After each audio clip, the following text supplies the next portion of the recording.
നമസ്കാരം. മലയാളികൾക്കേറെ പ്രിയപ്പെട്ട മലയാളികളുടെ സ്വന്തം ലേഡി സൂപ്പർ സ്റ്റാറാണ് മഞ്ജു വാര്യർ. വളരെ ചുരുങ്ങിയ സമയം കൊണ്ട് മലയാള സിനിമയിൽ തന്റേതായ ഒരിടം നേടിയെടുത്ത മഞ്ജു വിവാഹത്തോടെ അപ്രതീക്ഷിത ഇടവേളയാണ് സിനിമയിൽ നിന്നും എടുത്തത്. നീണ്ട 14 വർഷക്കാലം പൊതുവേദികളിലൊന്നും വരാതെ കുടുംബിനിയായി കഴിയുകയായിരുന്നു താരം. അപ്പോൾ മലയാളികൾക്ക് ഏറെ പ്രിയപ്പെട്ട നടിമാരുടെ കൂട്ടത്തിൽ മഞ്ജുവിന്റെ സ്ഥാനത്തിന് മാറ്റമൊന്നും സംഭവിച്ചില്ല. ശേഷം ഹൗ ഓൾഡ് ആർ യു എന്ന ചിത്രത്തിലൂടെ ശക്തമായ തിരിച്ചുവരവാണ് മഞ്ജു നടത്തിയത്. ശേഷം ഇങ്ങോട്ട് മഞ്ജുവിന്റെ വേഷപ്പകർച്ചകൾക്കാണ് മലയാളികൾ സാക്ഷ്യം വഹിച്ചത്. നിരവധി വേഷങ്ങൾ, മേക്ക് ഓവറുകൾ എല്ലാം കണ്ട് അമ്പരന്നിരിക്കുകയാണ് മലയാളികൾ. മലയാളത്തിൽ നിന്നും തമിഴിലേക്കും മഞ്ജു ചുവട് വെച്ചു കഴിഞ്ഞു. മഞ്ജു വാര്യർ സിനിമയിൽ കത്തി നിൽക്കുന്ന സമയത്തായിരുന്നു 1998 നടൻ ദിലീപും നടി മഞ്ജു വാര്യരും വിവാഹിതരാകുന്നത്.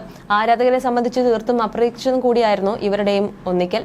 ഇതിനിടയിലാണ് ആരാധകരെ ഞെട്ടിച്ചുകൊണ്ട് 2012 ഗുരുവായൂരിൽ മഞ്ജു വാര്യർ നൃത്തം അവതരിപ്പിക്കുന്നത്. വിദ്യാരംഭ ദിനത്തിലായിരുന്നു ഇത്. അഭിനയത്തിലേക്കുള്ള തിരിച്ചുവരവിന്റെ സൂചനയാണോ ഇതെന്ന് ചോദ്യങ്ങൾ ഉയർന്നെങ്കിലും നൃത്തത്തോടുള്ള താല്പര്യം മാത്രമാണ് പിന്നിലെന്നായിരുന്നു അവരുടെ മറുപടി. സിനിമയിലേക്ക് വരണമെന്നൊന്നും ആഗ്രഹിച്ചിട്ടില്ല, അങ്ങനെ ഒരു പ്ലാനുമില്ല. അങ്ങനെ ഒരു ആഗ്രഹം തോന്നി, അതങ്ങ് ചെയ്തു. 14 വർഷത്തിനിടയിൽ ഒരിക്കൽ പോലും ഡാൻസ് ചെയ്തിട്ടില്ല എന്നതായിരുന്നു മഞ്ജുവിന്റെ വാക്കുകൾ. അതേസമയം നൃത്താവതാരത്തിനു ശേഷം ദിലീപും മഞ്ജുവും തമ്മിൽ അസ്വാരസ്യങ്ങൾ ഉണ്ടെന്ന വാർത്തകൾ ശക്തമായി. ഇരുവരും ഉടൻ വേർപിരിഞ്ഞേക്കുമെന്ന അഭ്യൂഹങ്ങളും ചൂടുപിടിപ്പിച്ചു. ഇതിന് പിന്നാലെയാണ് 2014 ഇരുവരും വിവാഹമോചനത്തിന് ഹർജി ഫയൽ ചെയ്തതെന്ന റിപ്പോർട്ടുകൾ പുറത്തുവരുന്നത്. ഒടുവിൽ 1 വർഷത്തിനു ശേഷം 2015 16 വർഷത്തെ ദാമ്പത്യ ജീവിതം അവസാനിപ്പിച്ച് ഇരുവരും വിവാഹമോചിതരായി. ഒരുപക്ഷെ മലയാള സിനിമയിൽ തന്നെ ഏറ്റവും കൂടുതൽ ചർച്ച ചെയ്യപ്പെട്ട വിവാഹമോചനം കൂടിയായിരുന്നു ഇത്. വിവാഹമോചനം കഴിഞ്ഞ് ഇരുവരും കോടതിയിൽ നിന്ന് ഇറങ്ങി വരുന്ന രംഗങ്ങളെല്ലാം അന്ന് വൈറലായിരുന്നു. ഇപ്പോൾ ഇത് ആ പഴയ സംഭവം വീണ്ടും ചിലർ സോഷ്യൽ മീഡിയയിൽ കുത്തിപ്പൊക്കുകയാണ്.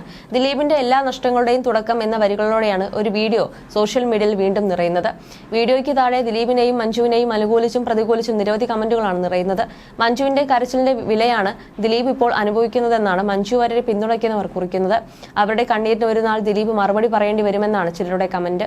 കോടതിയിൽ നിന്നും ഇറങ്ങുമ്പോൾ കരയുകയാണ് മഞ്ജു വാര്യർ. അതേസമയം ദിലീപിന്റെ ഭാവത്തെ വിമർശിക്കുകയാണ് ചിലർ. പഞ്ചാബി ഹൗസിൽ കൊച്ചിൻ അനീഫയുടെ ഒരു ചിരിയുണ്ടല്ലോ, രക്ഷപ്പെട്ടല്ലോ എന്ന ഭാവത്തിൽ അതാണ് ദിലീപിനും കാണാൻ സാധിക്കുന്നതെന്നാണ് ഒരു ആരാധകന്റെ കമന്റ്. ദിലീപിന്റെ പോക്ക് കണ്ടാൽ തോന്നും ഇലക്ഷനിൽ നിന്ന് ഭൂരിപക്ഷത്തോടെ ജയിച്ച പോലെ അവന്റെ പോക്ക്. സ്ത്രീ അനുഭവിക്കുന്ന മാനസിക വേദന പറഞ്ഞറിയിക്കാനാവുന്നതിലും അപ്പുറമാണ്. ഒരേ സമയം ഒരേ ദിവസം ഒരു മകൾ നഷ്ടപ്പെടുക, ഭർത്താവ് നഷ്ടപ്പെടുക, മരിച്ചാൽ മരിച്ചെന്ന് കരുതിയ സമാധാനിക്കാം. ഇത് അങ്ങനെയും അല്ല. മറ്റൊരാൾക്ക് വേണ്ടി പാവം പിടിച്ച ഒരു സ്ത്രീയെ ഒറ്റപ്പെടുത്തി മാനസിക വേദന നൽകിയ ദുഷ്ടൻ. ദൈവം പോലും പൊറുക്കില്ല. അവരുടെ ശക്തി അവരുടെ കുടുംബവും സർവശക്തനായ ദൈവവും അവരുടെ കൂടെയുണ്ട്, അവരുടെ ഉയർച്ചയ്ക്ക് കാരണം എന്നാണ് വേറൊരാൾ കമന്റ് ചെയ്തത്.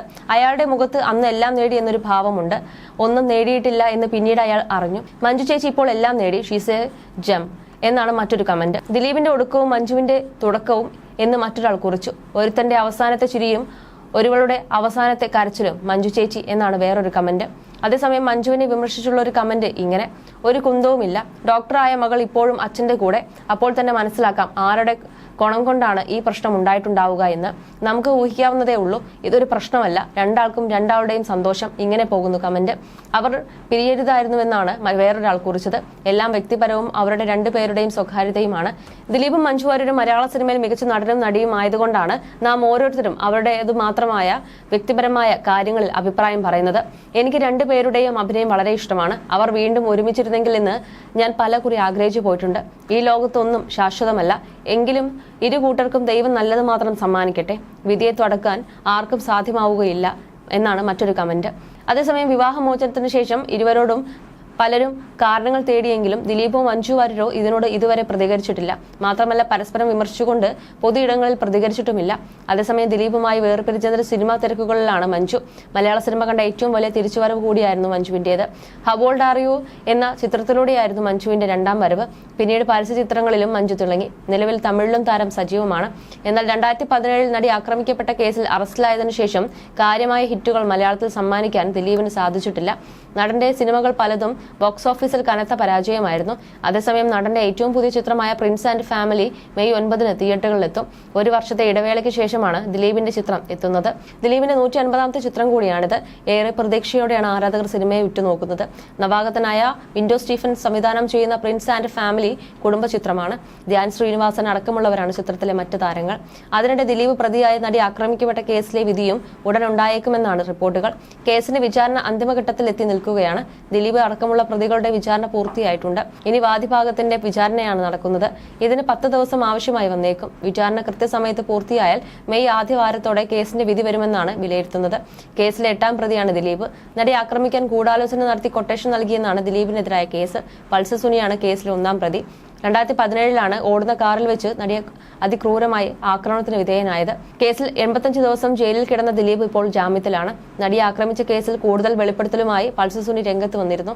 നടിയെ ആക്രമിക്കാൻ കൊട്ടേഷൻ നൽകിയതിന് പിന്നിൽ നടൻ ദിലീപിന്റെ കുടുംബം തകർത്തതിന്റെ വൈരാഗ്യമാണെന്ന് കേസിൽ 1ാം പ്രതി പൾസർ സുനി പറഞ്ഞത്. ബലാത്സംഗത്തിലൂടെ അതിജീവിതയെ പൂട്ടുകയായിരുന്നു ലക്ഷ്യമെന്നും അതിക്രമം നടക്കുമ്പോൾ താൻ ദിലീപിന്റെ നിരീക്ഷണത്തിലായിരുന്നുവെന്നും സുനി വ്യക്തമാക്കി. എന്താണ് സംഭവിക്കാൻ പോകുന്നതെന്നതിനെക്കുറിച്ച് അതിജീവിതയ്ക്കും അറിയാമായിരുന്നു. അതിക്രമം തടയാൻ പണം തരാമെന്ന് നടി പറഞ്ഞിരുന്നുവെന്നും പൾസർ സുനി വെളിപ്പെടുത്തി. നടിയെ ബലാത്സംഗം ചെയ്യാൻ 1.5 കോടിയുടെ കൊട്ടേഷനാണ് ദിലീപ് നൽകിയത്. ബലാത്സംഗം പകർത്താനും നിർദ്ദേശിച്ചു. എന്താണ് ചെയ്യാൻ ഉദ്ദേശിച്ചതെന്നത് അതിജീവിതയ്ക്ക് അറിയാം. അതിക്രമം ഒഴിവാക്കാൻ എത്ര കാശ് തരാമെന്നും അതിജീവിത പറഞ്ഞു. ആ പണം വാങ്ങിയിരുന്നെങ്കിൽ ജയിലിൽ പോകാതെ രക്ഷപ്പെടുമായിരുന്നു. ദിലീപിന്റെ കുടുംബം തകർത്തതാണ് വൈരാഗ്യത്തിന് കാരണം. അതിക്രമം നടക്കുമ്പോൾ ഞാൻ ദിലീപിന്റെ നിരീക്ഷണത്തിലായിരുന്നു. ഇതെല്ലാം ആ സമയം വേറെ ചിലർക്കും അറിയാമായിരുന്നു. എന്റെ പിറകിൽ നിരീക്ഷിക്കാൻ ആളുണ്ടായിരുന്നു. പീഡന ദൃശ്യങ്ങൾ ചിത്രീകരിക്കാനും തീരുമാനിച്ചിരുന്നു. ബലാത്സംഗത്തിലൂടെ അതിജീവിതയെ പൂട്ടുകയായിരുന്നു ലക്ഷ്യം. പീഡന ദൃശ്യങ്ങൾ പകർത്തിയ മൊബൈൽ ഫോൺ കൈവശമുണ്ട്. പക്ഷെ എവിടെയാണെന്ന് പറയില്ല. പറയാൻ പറ്റാത്ത രഹസ്യമാണ്. ഇത്രയും നാളായി ഫോൺ കണ്ടെത്താത്തത് പോലീസിന് കുഴപ്പമാണ്, പൾസർ സുനി വ്യക്തമാക്കിയിരുന്നു. നടി ആക്രമിക്കപ്പെട്ട സംഭവത്തോടെ ദിലീപിന്റെ കരിയർ തന്നെ മാറിമറിയുകയായിരുന്നു. നടി ആക്രമിക്കപ്പെട്ട കേസിന്റെ വിചാരണ അന്തിമഘട്ടത്തിൽ എത്തി നിൽക്കുകയാണ്. കേസിൽ പ്രതിഭാഗത്തിന്റെ വിചാരണ പൂർത്തിയായി. ഇനി വാദിഭാഗത്തിന്റെ വിചാരണ കൂടി തീർന്നാൽ കേസിൽ എത്രയും പെട്ടെന്ന് വിധി വരും. വിചാരണ അവസാന ഘട്ടത്തിലേക്ക് അടുക്കുകയാണ്. ദിലീപ് CBI അന്വേഷണം ആവശ്യപ്പെട്ട് ഹൈക്കോടതി സമീപിച്ചിരുന്നത്. ദിലീപിന്റെ നടപടിക്കെതിരെ ഹൈക്കോടതി അതിരൂക്ഷ വിമർശനം ഉയർത്തുകയും ആവശ്യം തള്ളുകയും ചെയ്തു. അന്തിമ വിചാരണയ്ക്കിടെ എങ്ങനെയാണ് പ്രതിക്ക് കേസിൽ CBI അന്വേഷണം ആവശ്യപ്പെടാൻ സാധിക്കുകയെന്നാണ് കോടതി ചോദിച്ചത്. കേസിലെ വിചാരണയ്ക്കെതിരെയുള്ള പ്രതിരോധമായാണ് ദിലീപ് CBI അന്വേഷണത്തെ കാണുന്നതെന്നും കോടതി കുറ്റപ്പെടുത്തിയിരുന്നു.